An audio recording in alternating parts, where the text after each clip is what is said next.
Okay, let's see. Did the technical difficulties? Are we good now? Can we see me? Let's see here. Yep. What about now? All right, we're live now. Son of a biscuit, that was tough. I think what happened is my Google account on my computer actually signed me out during me broadcasting and starting, whatever. But I'm here. Welcome to Shoot the Shit. Thanks for hanging out. Let's see if the comments part are working right now. We're going to start down here and we're going to say send. And sure enough, we've got good morning from VaporX. Steve Eller says, good morning from Colorado. I forgot to put up my preview up here for me to see. And no, we already know that I'm working on it. And we've got Mary DeLeon has said good morning. All right, we are working. We've got comments. We've got live. We're in good shape. Fantastic. Again, apologies for the technology issues, but this is what happens when you go live, right? You try it sometime. I think I've only had a couple weeks that it's gone smoothly. I feel like I don't know how to do this, but I do. Melissa is in the house. What is going on? Good morning from Key West. I hope you are having an awesome day, and I'm looking forward to hear some of the updates, how we're doing with budget. We've got Heather is in the house. Hello from Wisconsin. Hello from Wisconsin.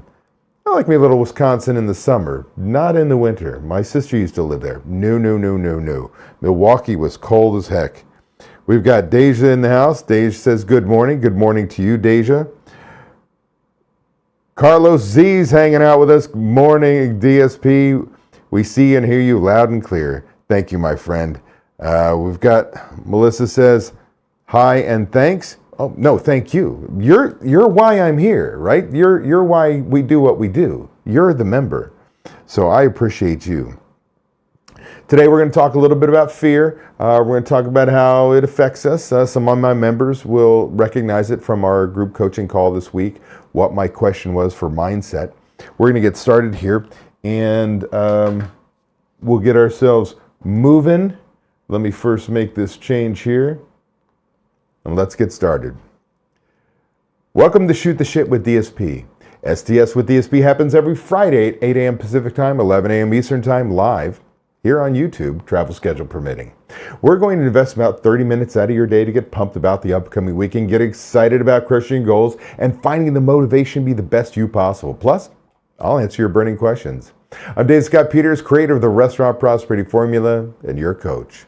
Now do me a favor before we get started, make sure you are logged into your Google account or your YouTube account. They're synonymous, they're the same, so that you can participate in the chat. So when I look down here, I can bring your chat up and I can answer your questions when it's time, when it's your time. Let's get started. Now in this week's RTI group coaching call, that's my Restaurant Transformation group coaching call. My intensive, Restaurant Transformation Intensive, RTI. These are people who want to make huge change in their business. They're ready for change. They've got an implementer. They're ready to learn. They understand. They don't know what they don't know. And they're willing to ask for help. They're also an incredibly strong community, willing to help each other, bringing knowledge that I don't have, that they have because they operate restaurants every single day. This is a magical group, willing to share, willing to help each other versus having a competitor who's a friend, but they really want to see you die because you're taking their lunch business, right? The fact of the matter is these are people who are not competitors, they're champions of you. That's kind of the culture. Now, in that group coaching call, I dropped what I call a mindset question. Every now and then we go through the call and people ask questions and I help, my team helps, we help each other. And then at some point in time, questions kind of die, meaning there's no pressing issues, no more pressing issues. And so I drop in what I call a mindset question because I'm very much a believer in having a growth mindset is important if you want to make change in your business. If you're somebody who's stuck in the muck and you keep thinking it's everybody else's fault, I can't work with you. I really can't, because nobody can help you. It's always somebody else's fault. Where growth mindset people go, I'm the leader of this business. I need to learn. I need to change. And I'm willing to do so. Now, the question I asked really kind of gets quiet stares and long exhales, because it was pretty deep. Here's the question. So I said to my group, I said, here's the question for you. Where am I still letting fear make my decisions? Listen to that. Where am I still letting fear make my decisions? And what would you do today if I wasn't scared? Right? Fear stops you.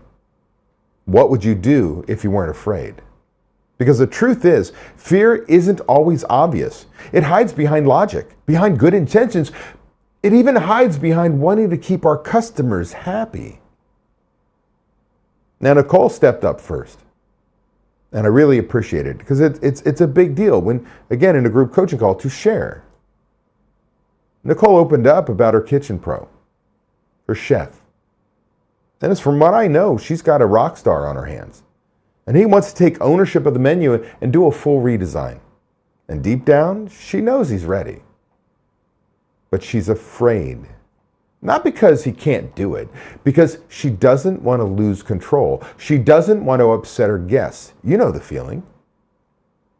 Because what happens if we make the change and the guests aren't happy? What if happens if we make the change and we don't make money? What happens if we make the change and, right? Fill in the blank with what if?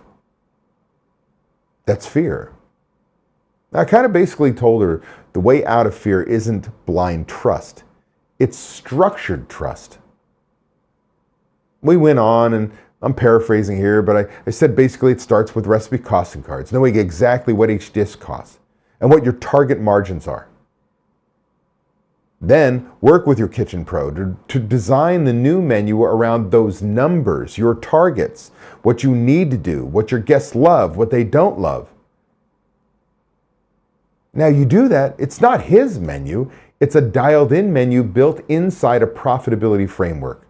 You're still the leader, but now you've given someone else a map and the gas. Does that make sense? See, fear fades when you create the systems for others to succeed. Fear fades when you know how to produce predictable results. Because the not knowing, the what ifs, is what we're frightened of. But if you had predictable results, because you had a system in place, and you knew that if you followed this system, this is what would happen, with predictable results, there is no fear. You make decisions with confidence. Think about all the mistakes you've made in your restaurant, where you've lost money. Think of all the good decisions you made that has made you money, that you didn't know would work out, but now do.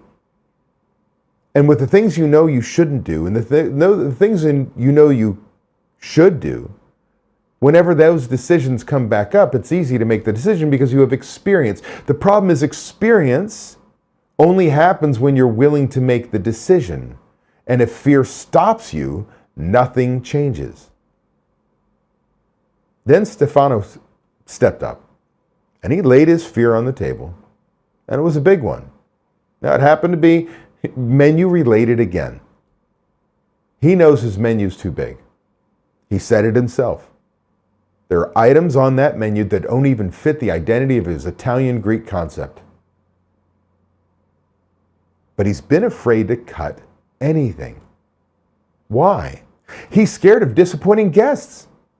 This is a family restaurant. He's a third generation, I believe, owning it. Like, every time he makes a change, people go, oh, I remember when. And that's difficult to deal with on a daily basis. So the fear of upsetting or disappointing his guests just stifles change. He's scared that someone will come in and not find their dish. Scared they'll lose business. And I get it. I get that. But I hit him with the truth. And the truth is that fear isn't protecting your guest, it's protecting your comfort zone. If you had recipe costing cards, sales mix reports, and a clear brand focus, you'd be able to trim that menu with confidence. You'd know which items to kill because they don't sell, they don't fit, or you don't profit from them. You're not cutting just to cut, you're sharpening your identity. I also talked about little things that, that fear, the what ifs that we go to. What if we make the change and we remove an item, but people still love it? They may not buy enough of them every day to go through the expense of holding that product, go through prep, make sure it's ready, maybe only sell 3 a day and hope that it comes out consistent. But instead, you want to sell a bunch of them and drive your people in. You could take that removed item and run it as a feature, a special. Every Thursday, come get in the XYZ. You could do that. So you're taking it away from the day-to-day, but you are telling people who love it, come in on this specific day and you can sell more of them. You know what? Take a menu item off if you have all the products on the line, because that's usually the argument. Why should I get rid of this item? We have all the products on our line. Well, it slows things down. It does a lot of things.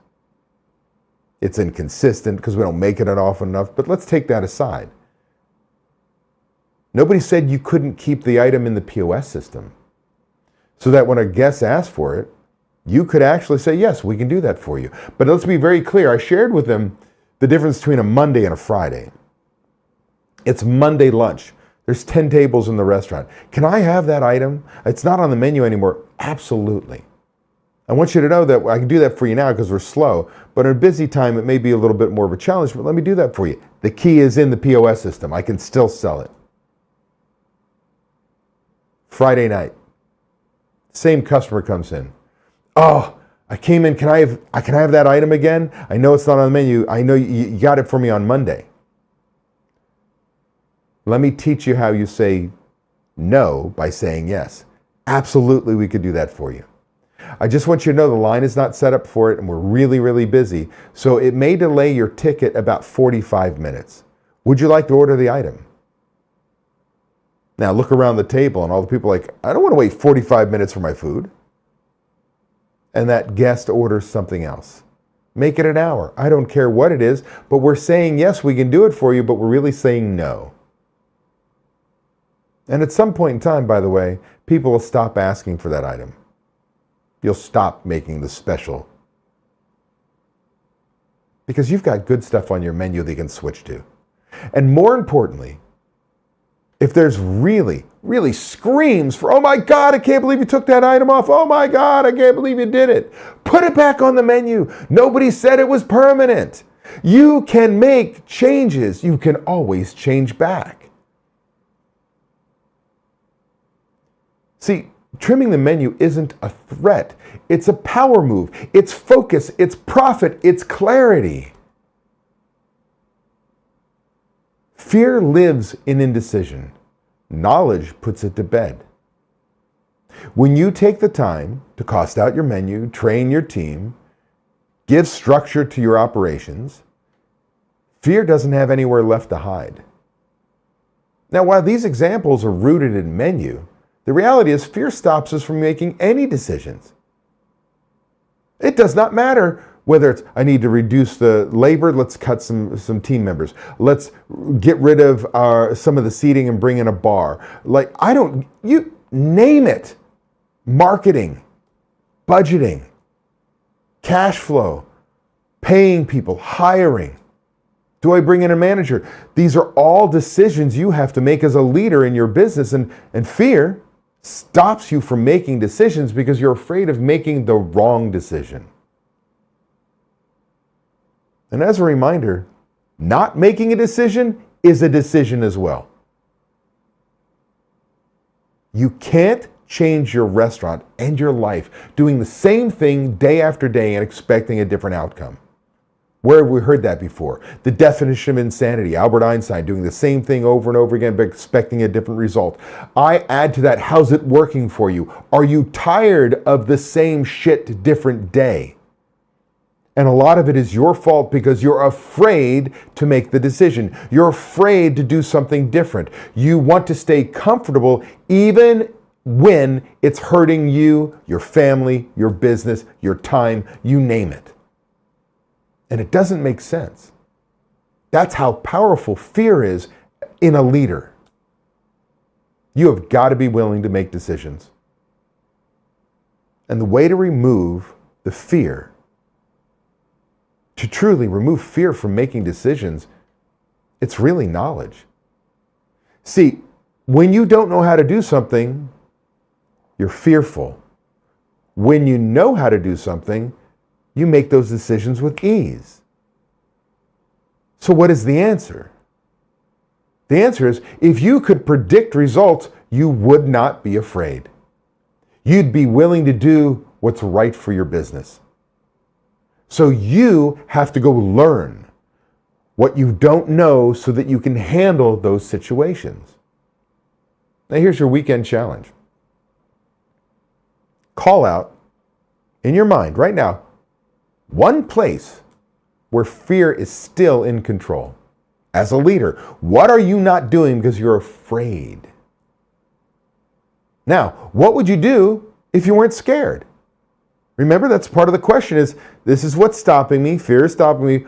What would I do if I wasn't scared? I'd change my menu, I'd hire the manager, I'd go for that marketing idea.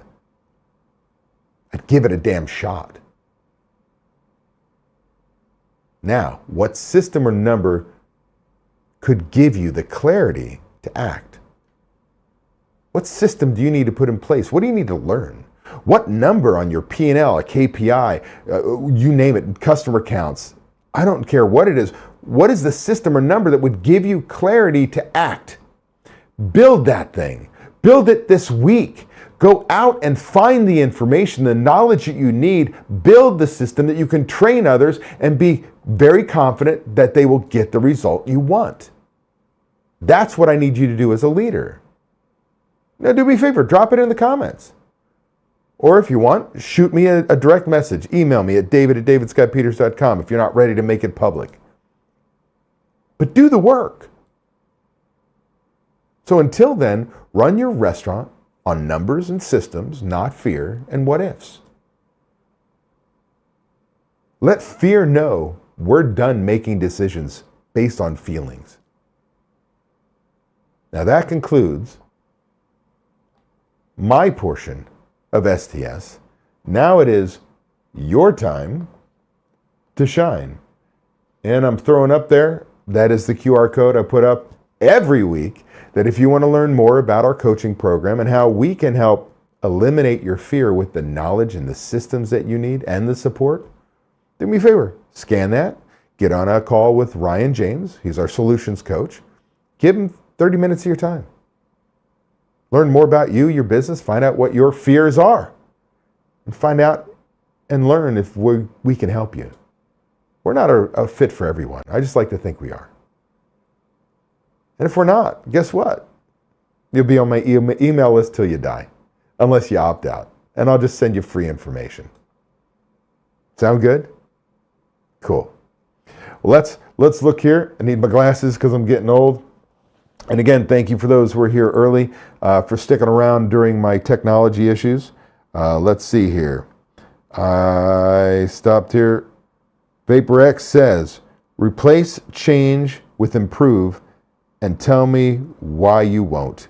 Yeah, so that's kind of I rephrase that. And what I teach my members all the time, what I was taught, is that when somebody tells you they can't do something, now, whether that's fear related or they just don't want to do it, I can't do it. I tried, I can't. Have that person rephrase it, say it back to you as I won't do that. And as VaporX just talked about, that's kind of what you want to do with yourself. Oh, I can't do that because I won't do that. And how much more powerful that is when you say I won't do something. Because that's a decision, isn't it? It's a decision, I won't.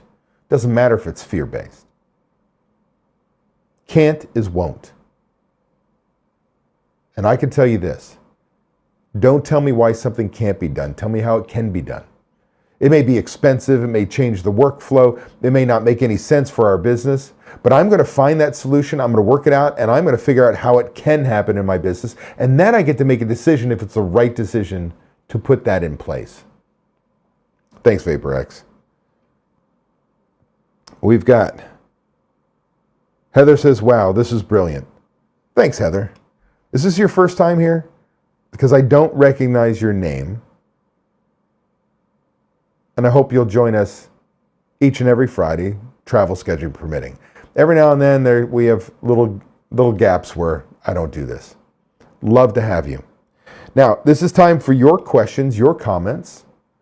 Do me a favor, drop it in the chat. I'm going to go double check on the YouTube side of things here to see I've gotten everything. Yep. So the chat function is working on my vMix social.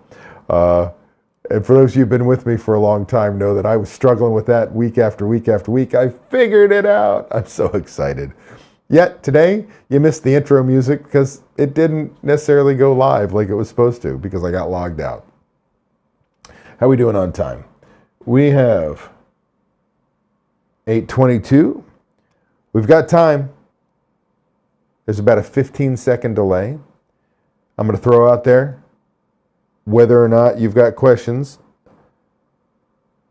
Heather says, yes, this is my first time. So how did you hear about it? Are you on my YouTube channel? Did you listen to my podcast? Did you opt in and we just sent you an email? Just for curiosity's sake, how did you find the live and know to be here? And do know that you go back on YouTube channel. There are all the past lives. You can listen to or watch any one of those from the past.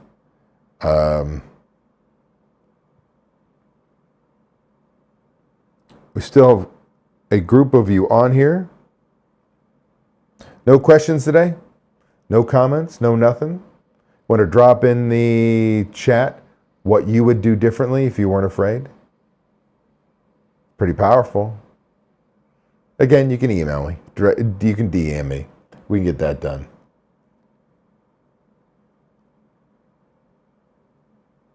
I'm looking. Here we go.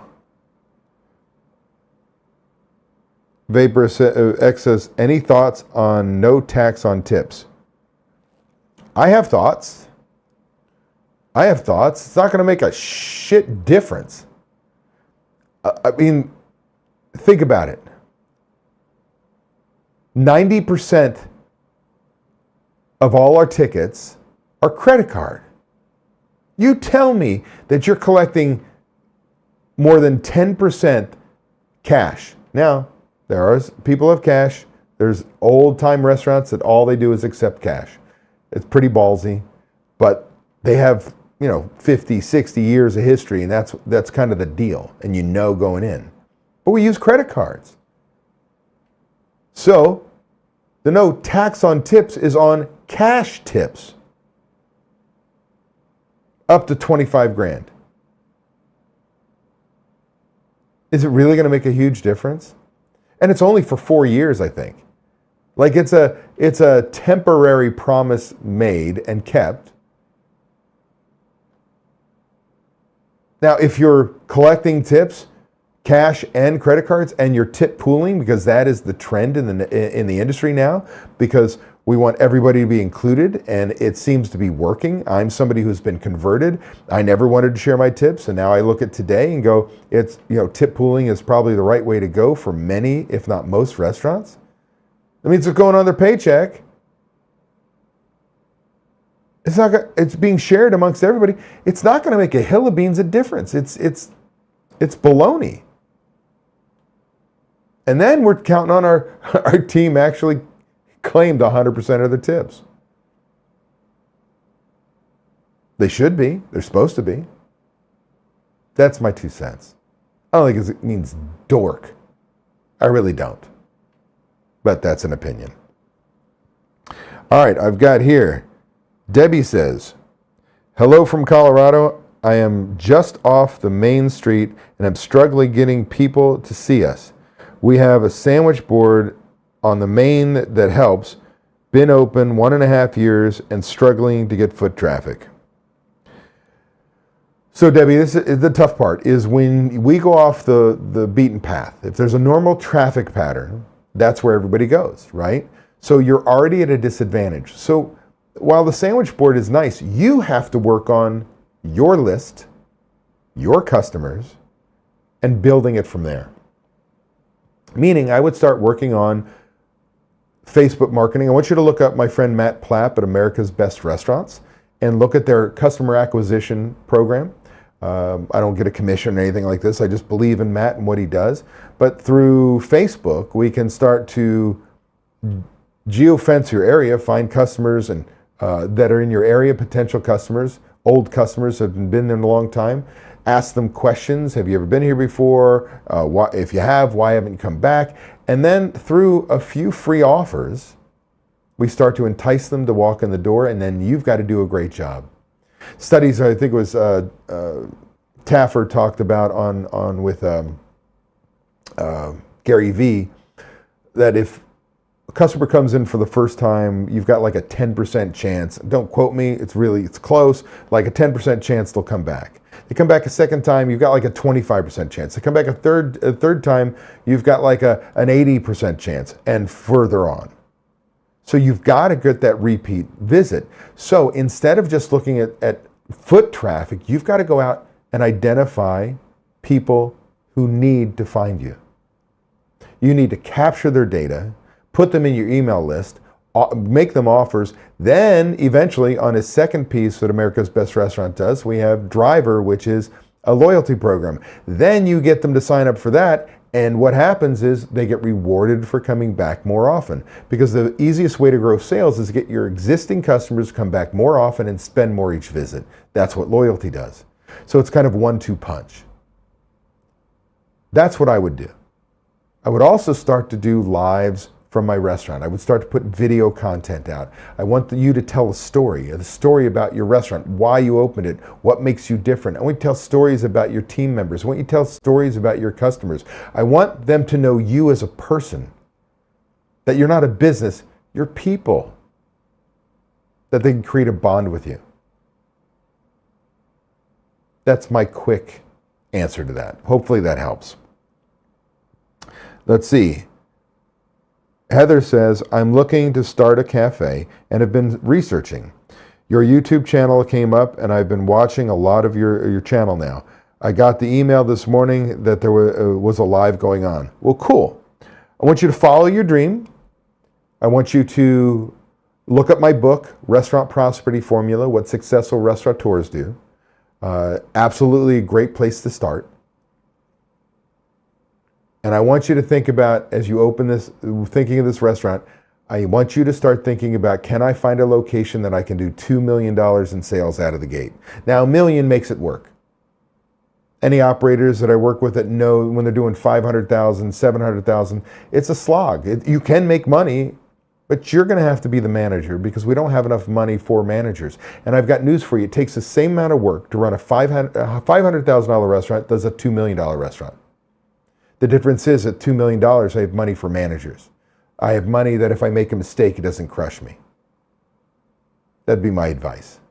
And congratulations on following your dream. Let's see here. VaporX asks, what about no tipping models? You're talking about when we add a service fee? I've not been a fan of it. I'm a fan of give great service, get a great tip. But I'm a Gen Xer. That's how I was raised. It doesn't mean I'm right. It just means that's my preference. Hopefully that answers the question.